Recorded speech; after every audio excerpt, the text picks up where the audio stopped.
মোটামুটি জাকারিয়ার পক্ষ থেকে হুমকি দেওয়া হচ্ছে।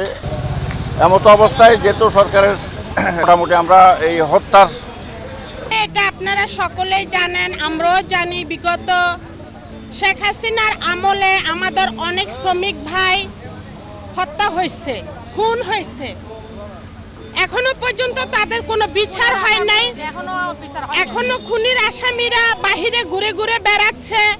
আমার কথা হলো একজন খুন করে খুনির আসামি কিভাবে বাহিরে ঘুরে বেড়ায় স্বাধীনভাবে? তাও স্বাধীন দেশে যদি আমরা স্বাধীনভাবে চলতে না পারি, এই খুনির আসামিগুলো কিভাবে খুন করে এখনো স্বাধীনভাবে দেশে ঘুরে বেড়াচ্ছে? আমরা এই খুনির ফাঁসি চাচ্ছি। এই খুনির আজকে এই মানববন্ধন আমাদের যে খুন করছে এই খুনির ফাঁসি চাচ্ছি। খুনি এখনো বাহিরে কিভাবে ঘুরে বেড়াচ্ছে এটাও জানতে চাচ্ছি। খুনি কেন গ্রেফতার হলো না এখনো? জাতীয়তাবাদী শ্রমিক দলের পটিয়া থানার আমাদের প্রিয় নেতা নুরুল ইসলামকে নৃশংসভাবে খুন করা হয়েছে। তার আমরা প্রাপ্ত মালিক জাকারিয়ার ফাঁসি চাই। তাদের সাথে ব্যবসায়িক